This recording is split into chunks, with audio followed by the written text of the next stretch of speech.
Dallas Cowboys at the Atlanta Falcons Sunday at 1. Falcons favored by 2.5 here. The 3-4 Cowboys and the 5-3 Atlanta Falcons. Falcons, as we mentioned Sunday, their top competitor in the South are the Bucs. They've swept the Bucs, and they have an official 1-game lead. So it's essentially a 2-game lead over the Bucs right now. And Tampa has that first place schedule. So they've got the Chiefs this week. They've got Falcons already played the Chiefs. They get the Chiefs this week. They get the Niners next week. Like, the Falcons have a chance to put some distance in between them and their top competitor, the Bucs, in the South over these next few weeks. Yeah. The most fascinating dynamic here is Kirk Cousins going up against Mike Zimmer. That's a good one. Mike Zimmer, Kirk Cousins, don't know that they had the greatest relationship. Don't know that they loved each other necessarily. I think things got a lot better for Kirk once Kevin O'Connell rocked up. I mean, meanwhile, Kirk goes to Atlanta, signs his 4-year deal, and they draft a first-round QB. Yeah.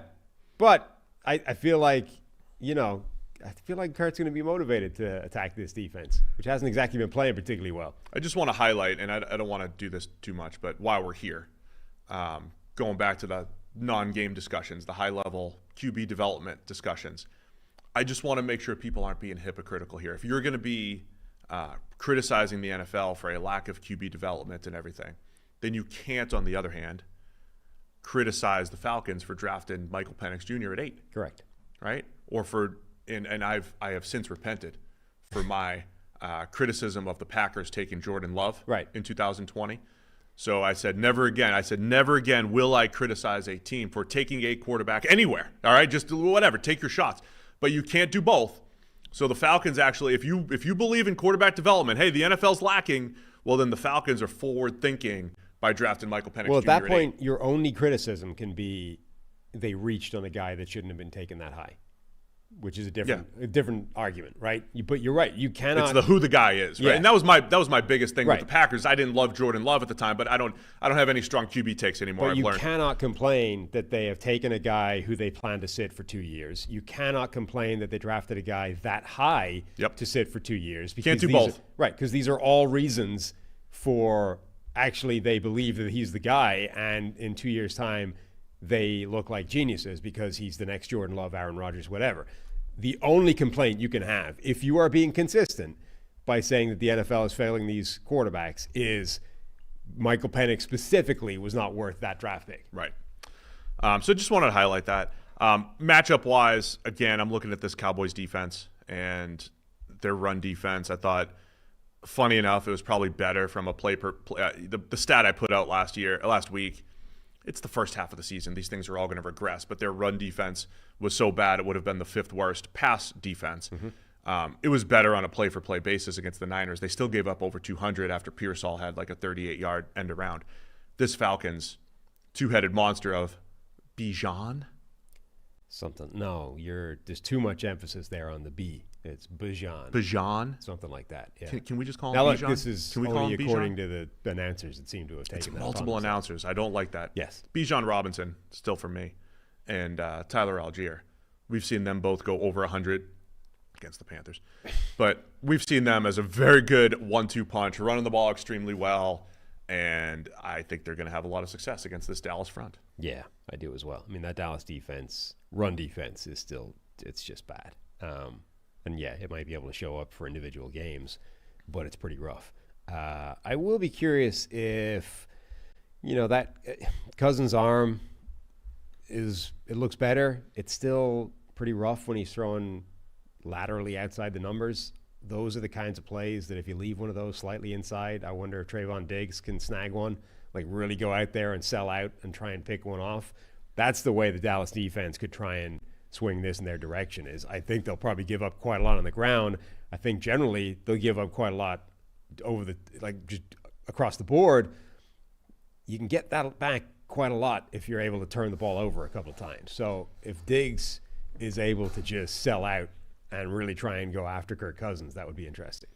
This stretch of games, it's already started for Dallas, but here's the continuation. They played Detroit 2 weeks ago, or before their bye, played Detroit, played San Francisco, 2 tough games.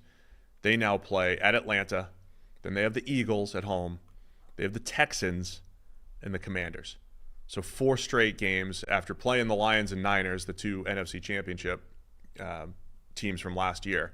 4 straight games right now against 3 division leaders and then the Eagles, team that's in second in their division. So it is a stretch. So narrative-wise, the 3-4 Cowboys staring, 4-7, 5-6. If they come out of this 2-2, they're sitting there at 5-6, and it's still not feeling good if you're the Cowboys. But it's at least putting you in position to maybe make a run because they've got schedule eases up a touch after that. But Dallas. I don't know what to say about their offense at this point.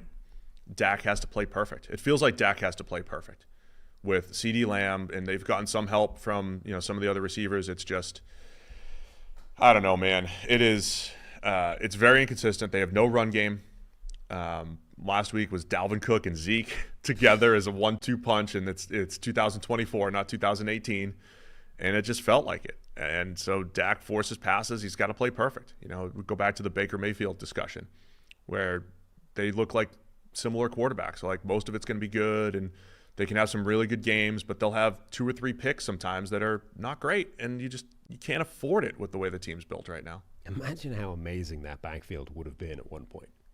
Yeah. You got a 1-2 punch of Zeke Elliott and Dalvin Cook. At one point, that would have been maybe the best backfield that's ever been put together in the NFL. Yeah. Like, genuinely. That might have been the best 1-2 punch the game has ever seen. I think I was on an island saying I thought Dalvin was the best running back in the league at that time, but Right. you'd be debating between him and Todd Gurley and Zeke, and now it's like, man, they Meanwhile, can't move. they in the game it actually happened, they end up with 16 carries for 46 yards. Which would be like a banner day for the Raiders, but that's a different Right. story. Yeah. Dallas so this reminds me a little bit of we used to say the year that Baker Mayfield had that weak offensive line with Cleveland, or you used to say Baker's got a few weaknesses, but they're like exaggerated, right? Yeah. Like they have a double or triple the effect that they should have. That's what Dallas's offseason kind of feels like. It wasn't that they didn't improve. They got worse in some key areas, but the effect is just getting exaggerated. So instead of going from, hey, they were a 12-win team, they'll only be a 10-win team right now, it's like, man, they might not make the playoffs. They could be below 500, and they're sitting here at 3-4. And honestly, they're a game-ending play against Pittsburgh away from being 2-5. Yeah. And I think 2-5 might be a more realistic descriptor of where Dallas is right now. In addition to, hey, Micah Parsons and DeMarcus Lawrence haven't been there for a while. That's huge. Like, they're not a good football team right now, but their best player hasn't been on the field for a lot of the season. So that's a huge part of it. But they're too reliant on, we said this before, right? Remember the first time around when Dak Prescott was going for the big contract and we were like, is he worth $30 million a year? Back when that was high-end money, right? Now it's doubled in the last few years. We're talking about $60 million a year. But at the time, it's like, is Dak Prescott worth $30 million a year? And we were kind of like, I don't know, because he has been extremely susceptible to changes in his supporting cast, right? And again, you think about that in a sort of three-headed monster, right? The 3 pillars of quarterback support: receivers, offensive line, coaching scheme, right? Well, the receivers are CeeDee Lamb, the end, because Brandon Cooks has been hurt. None of the other young guys are really able to step into that role. They haven't traded for anybody. So it's basically CeeDee Lamb, right? That's not great. It's better than no CeeDee Lamb, but it's one guy is not enough. We've seen that in previous teams before. The offensive line is a shadow of its former self. The young guys, particularly Tyler Guyton, Cooper Beebe's actually been solid, but Terrence Steele is not what he was before injury. Tyler Guyton is a weakness on the left side, and the interior isn't the strongest it's been in the past. So the offensive line isn't as good. And then 3, all these people that watch film are like, this offense is stale. It's just not cutting edge. It's not a modern system. It's too stuck in the past, which has been a criticism of Mike McCarthy's offense for like a decade at this point, right? So this offense is maybe a decade out of date. So that's 3. All 3 pillars of this support system for Dak Prescott are worse than they have been in the past, which is going to affect his play. And then you go from a guy who last season was arguably the MVP in terms of performance to this year he's just not in the same ballpark. And now you're paying him $60+ million a year because you dragged it all out for the media and you had to pay him what he wants, and you're in a tough spot. They've done this to themselves, but they're in a tough spot. Yeah, we highlighted that the other day. Turnover-worthy plays, interceptions for Dak. They're up. Again, I think a lot of that's situational. I think that'll happen a lot in this game too. Weekly obligation to highlight the weak Falcons pass rush. It's one of the worst. I think Dallas has a chance to at least get the ball down the field, create some big plays. I think they're going to have a tough time stopping the Falcons, though, as well. So Falcons by 2.5 in this one. Where am I going? Atlanta. You got Atlanta from what I'm seeing. I'll also take Atlanta, and Harry will also take the Falcons to cover. And the Cowboys. I used to hate people who only cared about the Cowboys. I just think it's an interesting team building story, not just because they're Dallas.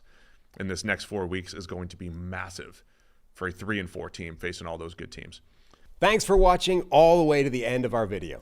For more great content, click here to subscribe and here to watch another video. We'll see you again soon.